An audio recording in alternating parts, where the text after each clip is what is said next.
ကျွန်တော်တိုကျိုအသွားပြန်ရင်ပါအင်ဒိုရှိမာဂျွန်ရောကမာဂူရာတခွင်ကိုပါဂျပန်ရဲ့1640ပဲကျတယ် 1D bus ကိုသုံးပြီးတရက်တာကျွန်တော်နဲ့အတူနေပတ်ကြရအောင်နော်ဒီဆုံးကျွန်တော်ကမာဂူရာဖျားဝင်ဖူးမယ်အင်ဒိုရှိမာဂျွန်မှာနာမည်ကြီးနေတဲ့အင်ဒိုရှိမာရှရိုင်းကိုသွားပြီးတော့ရင်မုတ်ဒီစားမလားစီဖူးဒီပဲစားမလား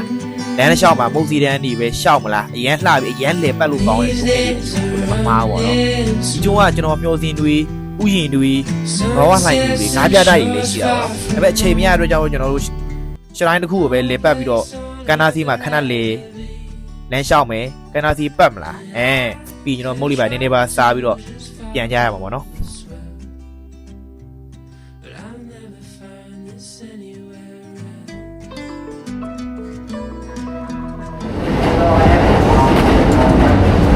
ကျွန်တော်တို့ 1D bus ကိုဘယ်လိုသုံးပါလဲဆိုရင်ကျွန်တော်တို့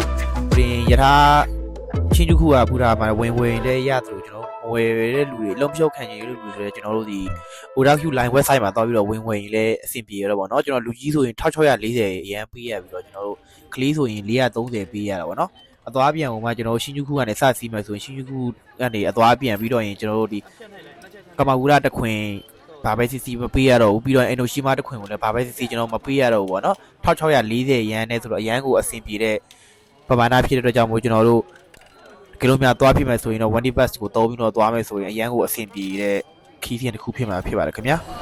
အခုဆိုရင်ဒါကျွန်တော်တို့ဒါ feedback ဝယ်ပြီးတော့ဒီမှာ Odaku line ကနေပြီးကျွန်တော်တို့ဒါထွက်တော့ဖြစ်ပါတယ်ခင်ဗျာကုန်သေးမှာကျွန်တော်တခုရှိတာကတော့အခုကျွန်တော်တို့新宿ကစီးမယ်ဆိုရင်တော့ကျွန်တော် JR line ကိုမသုံးဘဲနဲ့ကျွန်တော်အခုဒီအဓိကဒီ Odaku line ကိုသုံးပြီးမှအဆင်ပြေမှာဖြစ်ပါတယ်ခင်ဗျာကျွန်တော် Odaku line ပြင်းတဲ့ဖြစ်တဲ့အတွက်ကြောင့်မလို့ Odaku line ကိုသုံးမှဒီ 1D bus ကအသုံးပြုလို့ရမှာဖြစ်တဲ့အတွက်ကြောင့်မလို့အဲ့ဒါတွေတော့တတိထားပြီးတော့ကျွန်တော် line ကိုစီးစေချင်တာပေါ့နော်ကဲကျွန်တော်အခု Fujisawa ရောက်ပြီပေါ့နော် Fujisawa အနေမှာယထာနောက်ထပ်ပြန်စီးပြီးတော့ခမာဂူရာကိုရင်သွားမှာအမှန်ကတော့ကျွန်တော်တို့ဒီ Fujisawa အနေမှာ Enoshima line ကိုရင်စီး Enoshima ရင်ရောက်ပါမယ် Enoshima နောက်မှစီးမယ်ခမာဂူရာရင်သွားဖျားရင်တော့ပေါ့နော်ကျွန်တော်တို့အခု新宿ကနေမှကျွန်တော်တို့ Fujisawa ရောက်တာပေါ့နော် Fujisawa ကနေမှကျွန်တော်တို့ဒီ Endo line ကိုပြောင်းစီးမှာပေါ့နော်ဒီဘက်တစ်ဖက် station ကိုပြောင်းပြီးတော့ကျွန်တော် Endo line ကိုပြောင်းစီး Endo line ကနေမှကျွန်တော်တို့ဒါ Enoshima ကိုသွားတဲ့ယထာရှိတာပေါ့နော်အဲ့ဒီ Enoshima နဲ့ကမာဂူရာကိုပတ်နေတဲ့ယထာရှိတဲ့အတွက်ကြောင့်မလို့ကျွန်တော်အဲ့ဒီ Endo line ကနေမှကျွန်တော်တို့ Enoshima ကိုအရင်ရောက်မယ် Enoshima မှာမဆင်းဘူးကျွန်တော်ကမာဂူရာကိုသွားမှာဖြစ်တဲ့ကြောင့်မလို့ကျွန်တော်အခုပြထားတဲ့နံပါတ်1ကမာဂူရာဖျားကိုရှိတဲ့ကျွန်တော် Harvest Station ကိုကျွန်တော်ပြန်စီးသွားမှာဖြစ်ပါတယ်ခင်ဗျာFujisawa ကိုရောက်တာပေါ့နော် Fujisawa ရောက်ရင်ကျွန်တော်တို့ဒီမှာ Fujisawa ဒီ Odaku line ကိုဒီဘက်ကို Fujisawa station မှာမဆင်းမနဲ့ Asuba station မှာဆင်းပြီးတော့ကျွန်တော်ဒီဘက်ကိုပြန်လာရမှာနော် Odaku line ကိုလာ Okay အခုဆိုရင်ဒါကျွန်တော်တို့ဒီ Endo line ကိုပြန်စီးရတာပေါ့နော် Endo line ကနေမှကမာဂူရာကိုရောက်မှာဆိုတော့ Endo line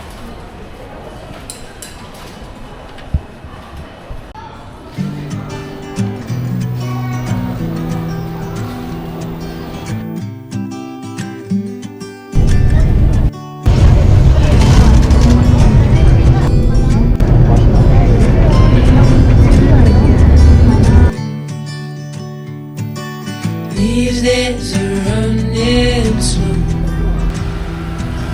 Sunsets and shores far Hello No place on earth I'd rather be. And I could try to just follow the smoke. လူကျွန်တော်ကမာဂူရာဖျားရောက်ပြီပေါ့နော်အဲ့ဒါကမာဂူရာဖျားကအခုလူအရန်များတယ်ပုံမှန်နဲ့လူဒီခီးသွားတွေရမ်းရှိတဲ့ဖျားဖြစ်တဲ့အတွက်ကြောင့်မလို့ဒါအခုသတင်းဝင်လေးဆိုတော့ပို့ပြီးတော့များတာပေါ့နော်အဲ့ဒါတချို့မသိသေးတဲ့လူတွေပေါ့တချို့မရောက်သေးတဲ့လူတွေတချို့ရှားနိုင်ငံရဲ့လူတွေဆိုရင်တော့ဒါပြောပြတာပေါ့နော်ဒီကမာဂူရာဖျားကကျွန်တော်တို့ဒါဝင်ကြီးပေးရတာပေါ့နော်ရန်300ပေးရပါတယ်အရင်တော့ကဒီဖျားကအခုလိုမျိုးကျွန်တော်ဟာလာဟင်းနေတော့မဟုတ်ဘူးပေါ့နော်အရင်တော့ကတော့သူတို့ဒီအမိုးတွေအကာတွေရှိတယ်ပေါ့နော်အမြဲတမ်းမိုးတွေအကာတွေရှိပါတယ်အရင်တော့ကဆိုရင်တော့ဒါမိုးရီဝါဒဒီရာသီဥတုရှင်နေအရာကြောက်ဆိုပြီးတော့ဒီဖျားရဲ့အဘိုးအကာတွေကပြည့်စည်တယ်ပြန်ဆောက်တယ်ဆိုပြီးတော့နောက်ပိုင်းသူတို့ဒါကိုမဆောက်တော့ပဲနဲ့ဒီတိုင်းပဲထားတာပေါ့နော်တမိုင်းချင်းကျုပ်တော့ကျွန်တော်ဟိုးရင်တော့ကျွန်တော်ပြောပြပူပါတယ်ကျွန်တော်ရဲ့ဒီ blog ရှေ့ blog တွေမှာတော့ရှိပါပေါ့နော်အဲ့ဒါကိုကျွန်တော်တို့ဖျားဖူးမှာပေါ့နော်ဖျားဖူးပြီးတော့ရင်ဖျားတစ်ချက်ဖူးမယ်ပြီးတော့ရင်ကျွန်တော်တို့ညနေပဲလောက်ဆိုရင်တော့ကမာဂူရာကနေထွက်ပြီးတော့ကျွန်တော်တို့ဟိုဘက် Enoshima ကိုသွားမှာပေါ့နော် အဲ့တော့ကျွန်တော်ကမာကူရာရောက်ပြီပေါ့နော်ကမာကူရာဖျားရှိမှာဖြစ်ပါတယ်ကမာကူရာရဲ့ဒီအဓိကနေရာဖြစ်တဲ့ဒီဖျားတိုင်းမှုစုရှိရောက်မှာပေါ့နော်တိုင်းမှုစုရှိမှာဆိုရင်ကျွန်တော်တို့ဒီနေ့တင်းဝင်နေဖြစ်တဲ့လျောက်ကျွန်တော်မြန်မာတွေလည်းအများကြီးတွေ့ရပါတယ်ပြီးတော့ကျွန်တော်နိုင်ငံသားတွေရောပြီးတော့ဒီဖျားကိုလာပြီးလေးလာတယ်ဟုတ်ကဲ့နာလေးလာဆိုတော့အနာကလူတွေရောအများများပါတယ်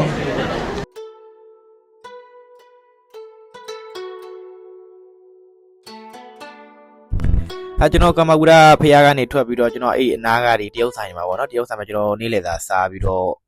ကျွန်တော်တို့ဒါခီးဆက်မှာဖြစ်ပါတယ်ခုကတော့ဒီဆိုင်ကိုယူရတာပေါ့နော်ဒါတရုတ်ဆိုင်ဖြစ်ပါတယ်ထဲမှာဆိုင်လေးရတယ်တန့်နေပြီးတော့သူစားတယ်တရုတ်စာဖြစ်တဲ့ကြောင့်ကိုရီမြန်မာစားတယ်နဲ့မြန်မာပတ်သက်နဲ့လည်းရန်ဒီစားတဲ့အတွက်ကြောင့်မလို့ဒီတရုတ်ဆိုင်မှာပဲစားဖြစ်တော့ပေါ့နော်တတိနေ့လည်သာတော့ကောင်းလား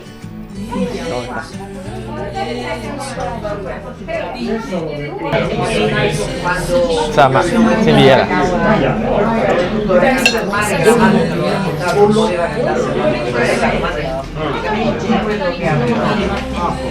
Bebé de todas las memes.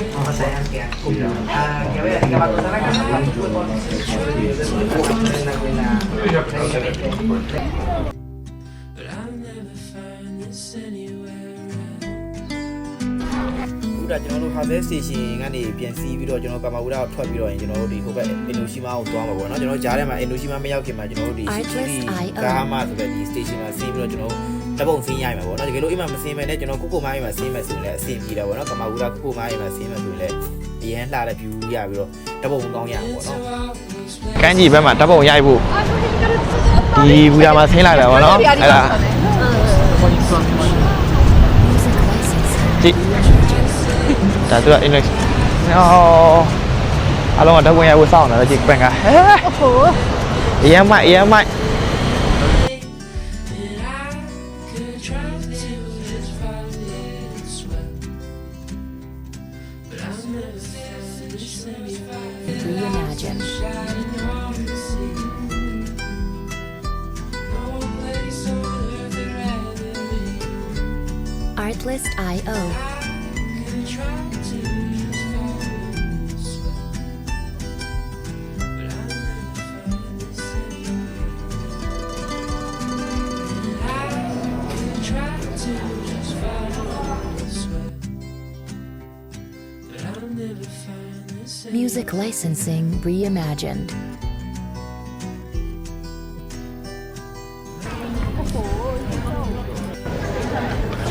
အခုကဒါကျွန်တော်တို့ဒီဘက်အင်ဒိုရှီမာဘက်ကိုကူးနေတာဖြစ်ပါတယ်ခင်ဗျာဒီဦးရင်းရာသီဥတုကတော်တော်မိုက်တယ်ဒီနေ့ရ coffee cheer ကြာမနေနော်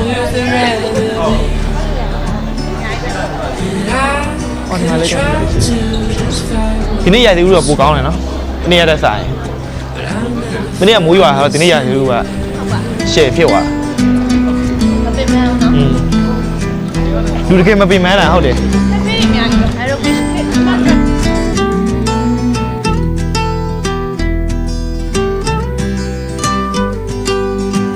Sing the sunrise the same. But tell me, have you ever danced in the rain? ကဲဒါကျွန်တော်ဟိုဘက်နောက်မှာမြင်နေရတာအဲ့ဒါအင်ဒိုရှီမာပေါ့နော်ဒီဘက်မှာဆိုတော့ရှလိုင်းလားမသိဘူးဒါလည်းဖះเจ้าလိုမျိုးဟာတစ်ခုရှိတယ်တော်လားဟိုဘက်မှာလာအင်ဒိုရှီမာ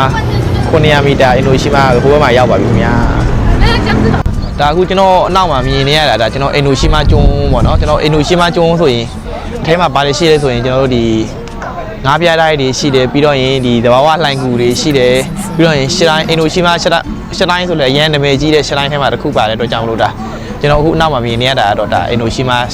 ကျွန်းဖြစ်ပါတယ်ခင်ဗျာအဲ့ဒီကျွန်းကိုကျွန်တော်လည်းတူထဲကူဘာတွေရှိလဲစိတ်ဝင်စားစရာဘာတွေကောင်းလဲဆိုတော့ကျွန်တော်တို့လက်ကြည့်ရအောင်ဝေါ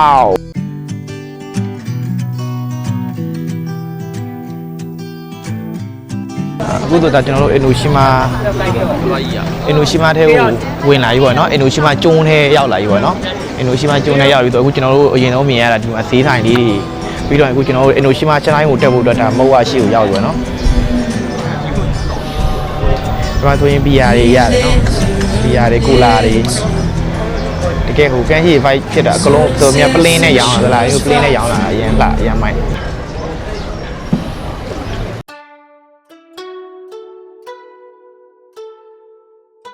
ကျွန်တော်တို့အင်ဒိုရှိမာချန်တိုင်းကိုအပေါ်တက်ဖို့အတွက်ဒါဒီလူအကြီးတန်းနဲ့တက်သွားအော်အရင်လှအရင်ပြပြဆန်းတယ်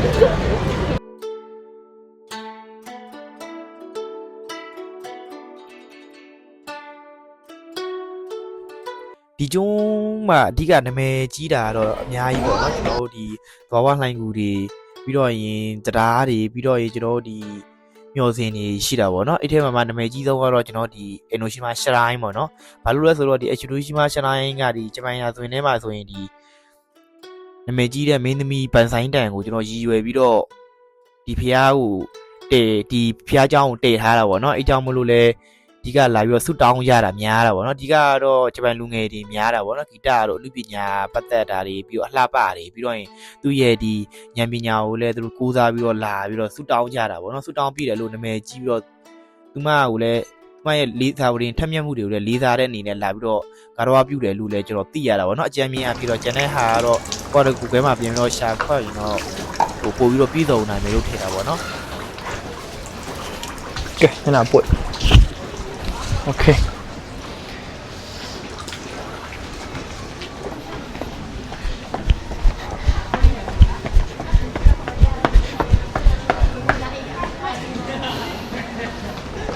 โอเคအခုဆိုရင်ဒါကျွ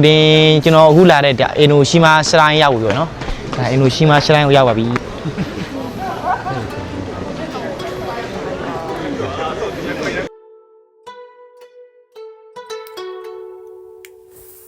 ဒီဖျားเจ้าကကျွန်တော်တို့ဒီတောင်ကုန်းတွေပေါ်မှာလှုပ်ထားတာပေါ့နော်ကျွန်းရဲ့ဒီတော်တော်လေးကိုမြည်တဲ့ဂုံးတနေရာမှာရှိတဲ့အတွက်ကြောင့်မလို့ကျွန်တော်ပေါ်ကနေကြည့်မယ်ဆိုရင်အောက်ကိုကျွန်တော် view လဲလက်လပကြည့်ရမယ်ပြီးတော့ရင်အပေါ်မှာရှိတဲ့ဒီဖျားเจ้าကလည်းအရန်ကိုအေးချမ်းပြီးတော့စိတ်ကိုကျွန်တော်တက်တော့တက်တာဖြစ်စေတာပေါ့နော်အဲကြောင့်မလို့လဲဒီကလိုမျိုးအင်ဒိုရှိမာကိုလာဖြစ်ရင်တော့ကျွန်တော်တို့ဒီအင်ဒိုရှိမာရှရိုင်းကိုမဖြစ်မနေဝင်ပြီးတော့ကျွန်တော်တို့ဗန်ဆိုင်တန်နက်ဖျားမကိုကျွန်တော်တို့ဝင်တော့ကာရဝပြုတာဖြစ်ကျွန်တော်တို့ဆူတောင်းတာဖြစ်ဒါပြုလုပ်ရင်ကိုကောင်းချင်းတွေပေးမယ်လို့လည်းဒါဂျပန်တွေကယုံကြည်တဲ့အတွက်ကြောင့်မလို့ဒါတစ်ခါလောက်တော့ဝင်ပြီးတော့ကျွန်တော်တို့ဆူတောင်းကြရင်လည်းမမှားဘူးထင်တာပေါ့နော်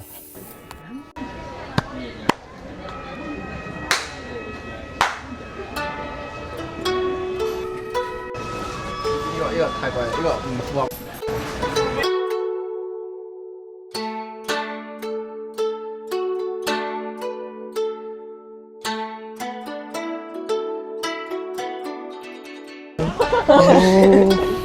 不是我懂不懂？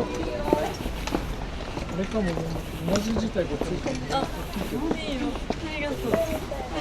ကနေပင်လယ်ကြီးကိုမြင်ရသလားအိုး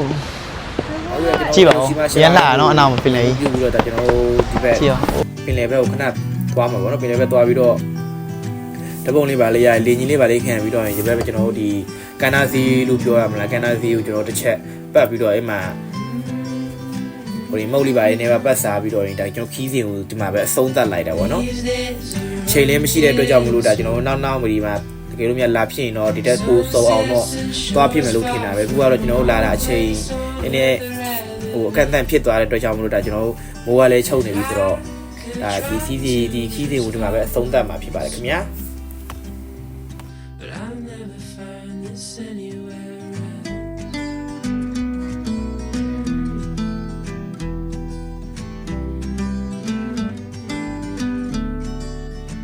Artlist.io.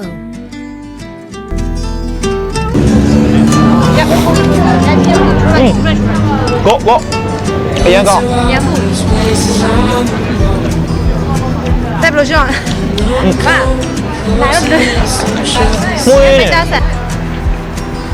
Tell me, have you ever danced in the rain? And I could try to just follow you. ကြည့်ပါဦးโอเคကျေးဇူးတင်ပါတယ်ခင်ဗျာကျွန်တော်ဗီဒီယိုဒီမှာပဲသုံးသပ်မှာဖြစ်တဲ့ကြောင့်နောက်ဗီဒီယိုတွေမှာလည်း အခုလိုမျိုးကျွန်တော်ဂျပန်မှာရှောက်သွားတာလေးတွေကိုကျွန်တော်လမ်းမီတော့ကျွန်တော်သွားတာလေးတွေကိုကျွန်တော် Artlist ရမှာဖြစ်တဲ့အတွက်ကြောင့်ကျွန်တော် like share လေးလုပ်ပြီးဖြစ်ကျွန်တော်ကူညီပေးလို့ရပါတယ်ခင်ဗျာဟုတ်ကဲ့ပါကျေးဇူးတင်ပါတယ် bye bye